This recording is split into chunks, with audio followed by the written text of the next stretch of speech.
Welcome back to Calmer Conversations, the podcast where you learn how to help your brain become a calmer place to be so that it's easier to feel exactly how you want to feel in your daily life. Whether that's feeling calm and confident, content, or even joyful, or just like you've done enough of the right things at the end of the day, or all of the above. I'm Cecilia Mandrick. I'm a certified life coach, yoga therapist, and founder of the Calm Brain Academy. If you're ready to shift the patterns of self-sabotage, procrastination, daily overwhelm, people-pleasing, and perfectionism, you're in the right place. Not only is it possible to change the conversation between your brain and your body, when you do, you'll change your life in the process. And you're one step closer just by joining me today. Ready? Let's dive in. Hey, and welcome to Calmer Conversations, episode, I believe, 13. I'm Cecilia, your host. Let's get started. So today we're going to play around with and answer the question, I will be happy when. And the reason why I want to start to play with this question and the reason why we're devoting an entire episode to it is because this is a question that often people have going through their heads, or this is a statement, I guess not rather than a question, that goes through people's heads that really drives a lot of what we do. And it does this really interesting thing where it puts happiness in the future. Plus, it makes something outside of you responsible for your happiness. So they're all kind of important things. They're all things that are tied to the coaching that I do and the approach that I take. And so I thought it would be a really kind of fun one to frame, and also just a really interesting thing for you to fill out for yourself. So if you're in a place where you can think about this, even if you're driving, or if you're at a place where you have a pen and a piece of paper or a recording device, if you like to talk out loud to yourself, or if you just want to think through it in any way, you might even pause this for a moment and brainstorm. Give yourself 5 minutes and fill in the blank, right? I will be happy when, and then write down as many things as you can think of. And if happiness isn't the thing that you're really striving for, or the thing you feel like you're struggling with most in life right now, then feel free to exchange happy for whatever else you want. So I will feel successful when. I will feel calm when. I will feel less anxious when. I will feel loved when. So figure out what you want to be, that operative word there.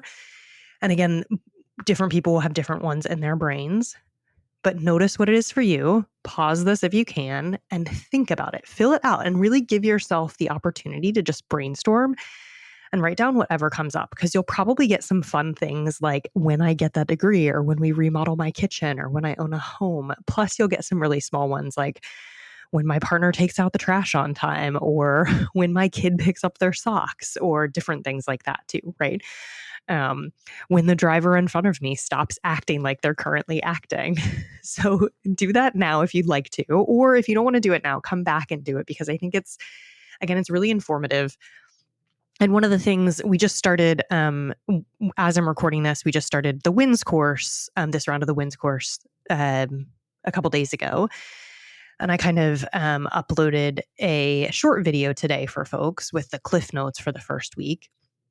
And one of the things that I really focused on in that video was the importance of our thoughts, and how our thoughts really drive what we feel and what we do, how we feel and what we do. And our unintentional thoughts are very responsible for this. So right now, what you're doing is you're becoming aware of the unintentional thoughts that are going through your head that say, I will be happy when. And these are all the things that your brain thinks are keeping you from happiness now.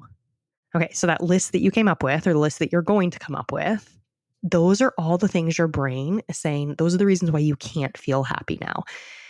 And you might be saying, yes, of course, I can't feel happy until these things happen. Like, obviously, that's when happiness will come. Happiness will come at some point in the future when I've achieved these things, when I've checked these boxes, and when I've done all the things, then I will be happy. But as I said at the beginning, this is training your brain to think happiness is related to something outside of you, and happiness is in the future. And I want to talk about the happiness is in the future part first, and then talk more about happiness is dependent on something outside of you. So your brain, which as you might start to gather, and we'll talk about this more in another episode too, there's some distance between you and your brain, or like the part of your brain that's working day to day, and the conditioned part of your brain it has a kind of way of operating and you get to interact with it, right? So in all of this work, we're kind of starting to create more separation there. Mindfulness does this, yoga does this. You get to be the gentle observer. You get to start to notice yourself more. So you are noticing when you do this, you're noticing all the unintentional thoughts and you're noticing how your brain is putting them in the future. And it's saying that it's training your brain, in fact, that happiness is something that will be achieved later on. It will be achieved in the future. But the interesting thing about the future is we never get there, right? Like in some ways, we get to the place where we are tomorrow, right? So we will move forward in time, I guess, depending on what physicist you ask, if we are actually moving, if there is a space-time continuum or not. But at least in this reality, we are moving forward in time. But your brain still thinks the future is the future, right? So the future is always the future. It never becomes the present in your brain. And so this shows up in the Declaration of Independence. If you're in the US, the life, liberty, and pursuit of happiness, right? So you have the right to pursue happiness. That doesn't mean you have the right to be happy or feel happiness in this moment. And that's an interesting societal and cultural kind of narrative that we pick up, and that it's something that you will achieve in the future. And I remember this as a kid, thinking that adulthood or kind of being content in life was a destination. It was someplace that I arrived, where I would get there one day. And then much like you get to your vacation destination, you like arrive at the hotel or wherever and you check in, that you're just there, that you just kind of get to this place. And I believed, at least, that it was that in order to get to this place, I needed to check a bunch of different boxes. I needed to graduate from high school. I needed to get into the right college. I needed to go to the right college.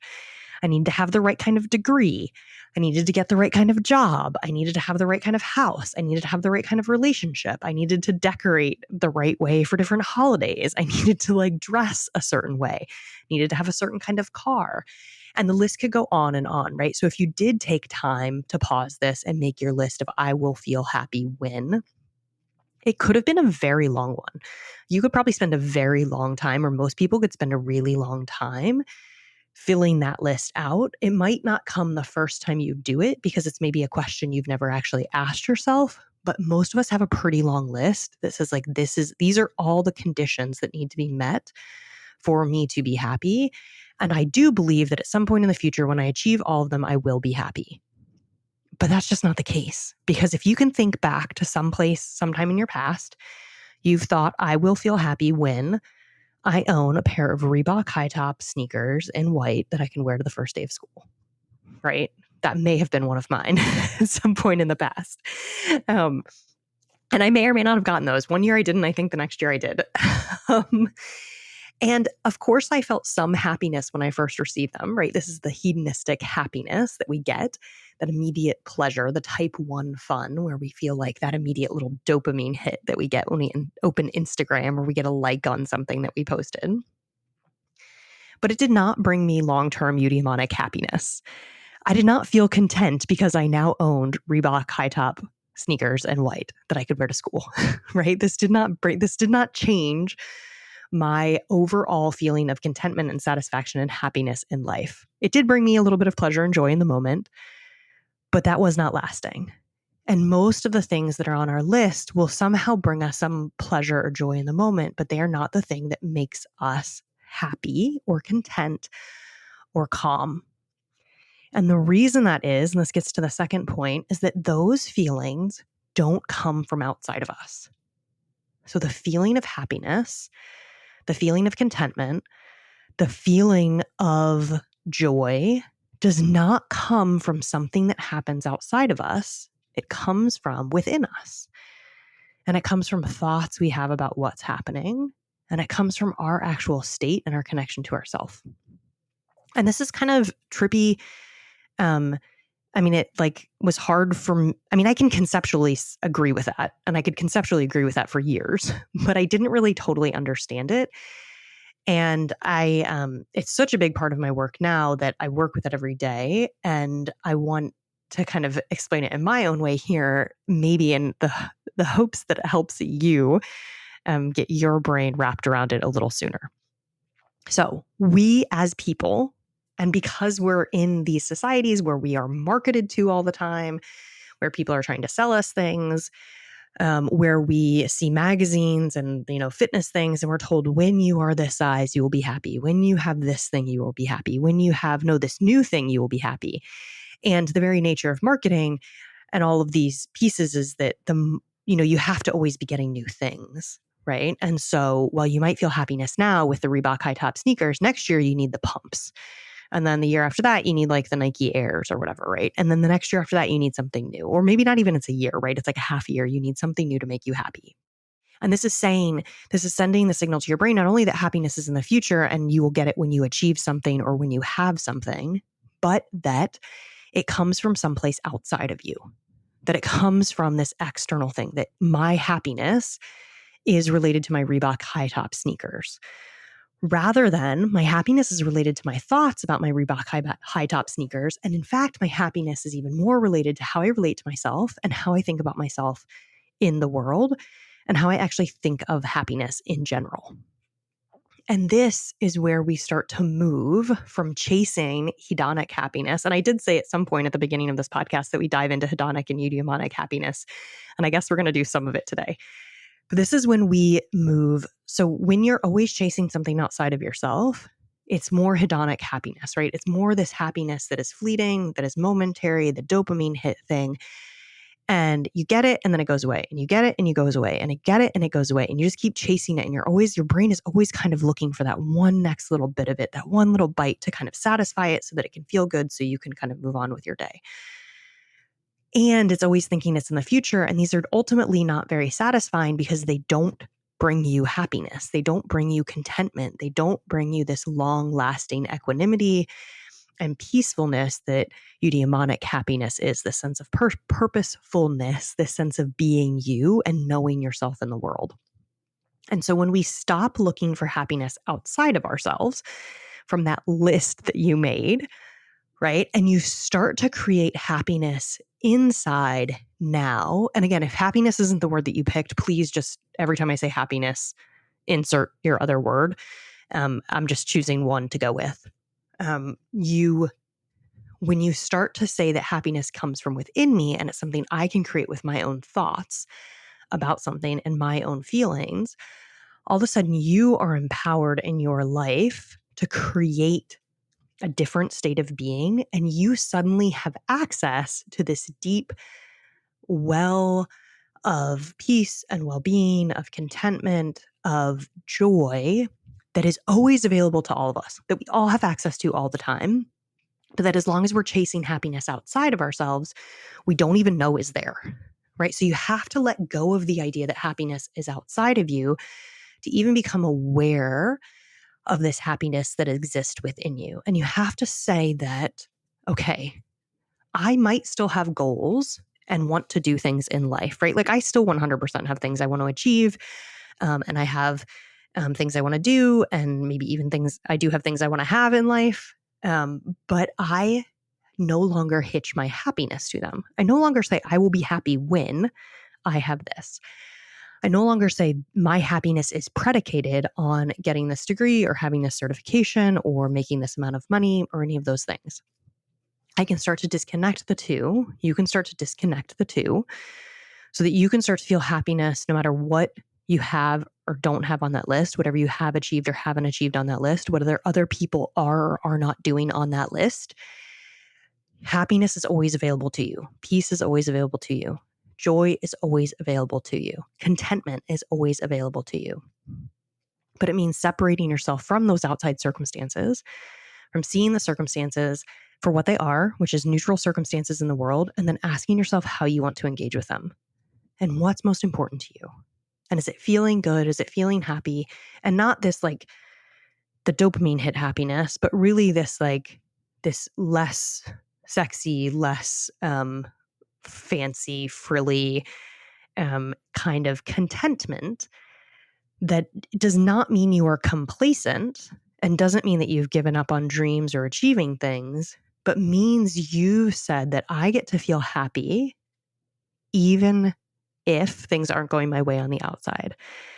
I get to feel content in myself no matter what else is happening. And in fact, when I start to feel content in myself, I can truly see myself, I can accept myself, and then I can work with myself in new ways, and I can shift and change in ways that are never available to me when I'm chasing something outside of me. So then everything becomes an inside game instead of an outside game, right? Everything becomes, how is this working within me? Does this story serve me? Does this way of looking at the world work with me? Or what is it even doing in my life? And if I can start to recognize that and be with it and accept whatever's happening right now, whatever unintentional story I'm telling now, suddenly I have the power to change my story. I have the power to create however I want to feel in the moment. And again, then that list that you made or will make suddenly is not the thing that is determining your happiness. Okay. So I want to go back to like the future thing for a moment too, because again, when you train your brain that happiness is in the future, what you end up doing is you just never will feel happy, because like happiness is never something you can get. It's always kind of in the future. Even if you're chasing these dopamine things, like the actual contentment and joy are never possible, right? It's like something else outside of you. But when you say it's possible now, and it's possible that I can create it now, then all of a sudden it becomes accessible to you. And when you start to say, my happiness is predicated on me and what's happening in my brain and body, my nervous system, the stories I'm telling myself, that means that you have the power to create how you want to feel right now. So you get to look for ways, for instance, in which you already are successful and you can feel successful. And then the neat thing is you will go after goals from a different perspective, and you will already feel the thing. So you're not making them responsible for your happiness, but they get to kind of, they're like cherries on top almost, right? They're the things that they start to contribute to it, but they're not responsible for it. So you no longer make things outside of you, circumstances, people, events, degrees, job titles, kitchen remodels, the kind of stove you have. You are no longer making them responsible for your happiness. You are making yourself responsible for your happiness. You are taking responsibility for how you feel, which ultimately moves you back into the driver's seat, gives you all the power, and starts to let you make more intentional choices that often are more aligned with you. Okay, there was a lot in this episode. And I think maybe we'll unpack different parts of it, and I'm sure we will over the course of this podcast. But I think making that list of I will feel happy when is such an interesting thing to do, because it will tell you so much about your unintentional thoughts. It will tell you so much about what's happening in your brain that's keeping you from feeling how you want to feel now. So noticing, oh, I'm withholding feeling successful for myself right now until I get that promotion.